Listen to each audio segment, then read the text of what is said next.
उत्तर प्रदेश के अयोध्या जिले की मिल्कीपुर विधानसभा सीट पर होने वाले उपचुनाव ने भारतीय जनता पार्टी के भीतर खेमेबंदी और असंतोष को उजागर कर दिया है।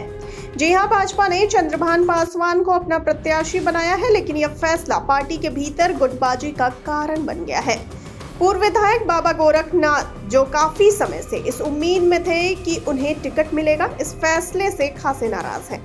उन्होंने पार्टी के लिए जमीनी स्तर पर काम किया, बड़े कार्यक्रमों का आयोजन किया और सरकार की योजनाओं को जनता तक पहुंचाने का कार्य किया। हालांकि जब भाजपा ने चंद्रभान पासवान का नाम घोषित किया तो उनके साथ साथ उनके समर्थक भी नाराज हो गए। अंदरूनी सूत्रों की माने तो यह असंतोष भाजपा के लिए एक बड़ी चुनौती बन चुका है। इसके अलावा भाजपा के जिला महामंत्री राधेश्याम त्यागी भी इस फैसले से नाराज हैं।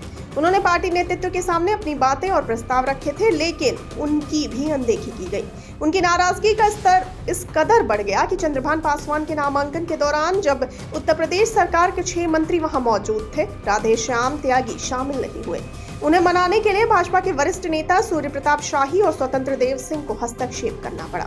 इसके बाद मुख्यमंत्री योगी आदित्यनाथ ने भी स्वयं फोन कर उनका हालचाल पूछा और आश्वासन दिया कि उन्हें भविष्य में बड़ी जिम्मेदारी दी जाएगी। इसी तरह अयोध्या के एक अन्य बड़े नेता खब्बू तिवारी भी चंद्रभान पासवान के टिकट से नाराज हैं। खब्बू तिवारी ने अपनी नाराजगी पार्टी नेतृत्व के सामने रखी, लेकिन उनकी भी बात नहीं मानी गई। विजय यादव, जो भाजपा के पिछड़ा वर्ग मोर्चा के पदाधिकारी हैं, उन्होंने अपनी नाराजगी जताते हुए पार्टी छोड़ दी और कांग्रेस में शामिल हो गए। इन घटनाओं ने भाजपा के लिए चुनावी माहौल को और चुनौतीपूर्ण बना दिया है। पार्टी के भीतर चल रही गुटबाजी और असंतोष का फायदा समाजवादी पार्टी को मिलता नजर आ रहा है। समाजवादी पार्टी के सांसद अवधेश प्रसाद ने दावा किया है कि मुख्यमंत्री योगी आदित्यनाथ के बार बार मिल्कीपुर आने का सीधा असर होगा और समाजवादी पार्टी के उम्मीदवार अजीत प्रसाद बड़ी जीत दर्ज करेंगे। बता दें कि मिल्कीपुर का यह उपचुनाव भाजपा के लिए सिर्फ एक सीट बचाने का मामला नहीं है, बल्कि 2027 के विधानसभा चुनाव की दिशा तय करने वाला है। लोकसभा चुनाव में भाजपा को मिली हार के बाद अयोध्या में यह चुनाव उनकी प्रतिष्ठा का प्रश्न बन गया है। राम मंदिर के मुद्दे पर भाजपा ने पूरे देश में चुनावी अभियान चलाया था, लेकिन अयोध्या लोकसभा सीट पर समाजवादी पार्टी के अवधेश प्रसाद की जीत ने भाजपा को झटका दिया। अब यह उपचुनाव भाजपा के लिए नई चुनौतियों और समीकरणों का संकेत दे रहा है।